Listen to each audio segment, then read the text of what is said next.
The man who stood at the helm of the British forces during the First World War remains a figure of intense debate.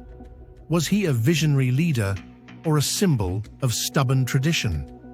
Douglas Haig, a name inseparable from the battles of the Somme and Passchendaele, navigated the complexities of modern warfare with a determination that shaped the fate of millions. Born on June 19, 1861, in Edinburgh, Scotland, Haig's early life was marked by privilege, but also a disciplined upbringing that instilled in him a sense of duty. Haig's journey into military service began at Clifton College and continued at the Royal Military Academy Sandhurst, where he showed promise as a cavalry officer. His assignments took him to India and South Africa, experiences that would shape his strategies on the battlefield.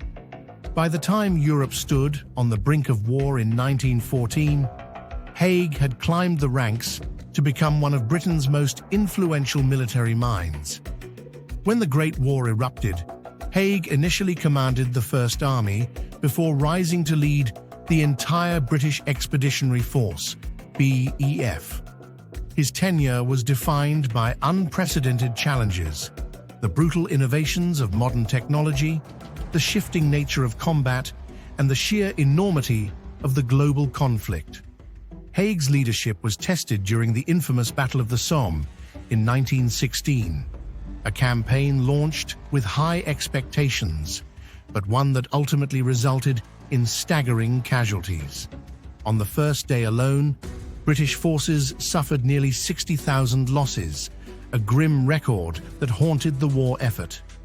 Despite this, Haig believed the battle served a strategic purpose, wearing down German forces in preparation for a broader Allied breakthrough. Critics lambasted the campaign as a tragic failure, accusing Haig of being out of touch with the realities of trench warfare. Yet others viewed him as a steadfast leader who understood that a war of such magnitude required perseverance and sacrifice. To Haig, the heavy losses were a grim but necessary price for eventual victory, and he remained resolute in his approach to attritional warfare. 2 years later, Haig faced another critical test at the Third Battle of Ypres, known as Passchendaele. The offensive began in the summer of 1917 and dragged on through autumn rains that turned the battlefield into a quagmire.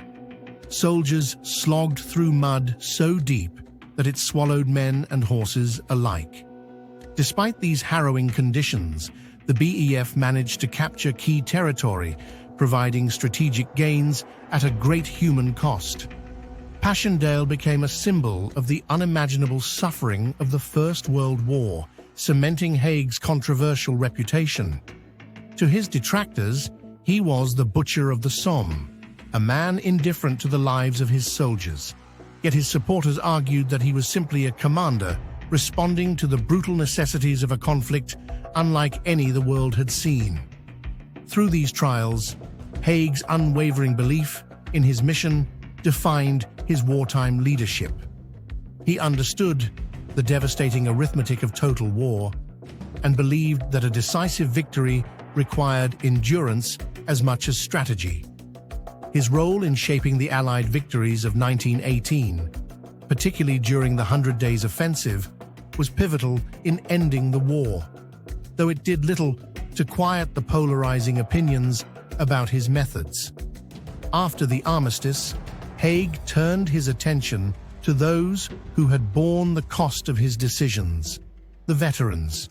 He became an ardent advocate for their welfare, working tirelessly to establish support systems and organizations like the Royal British Legion. In this role, Haig demonstrated a deep compassion, one that stood in contrast to the often grim image of him as a wartime commander. Douglas Haig passed away on January 29, 1928.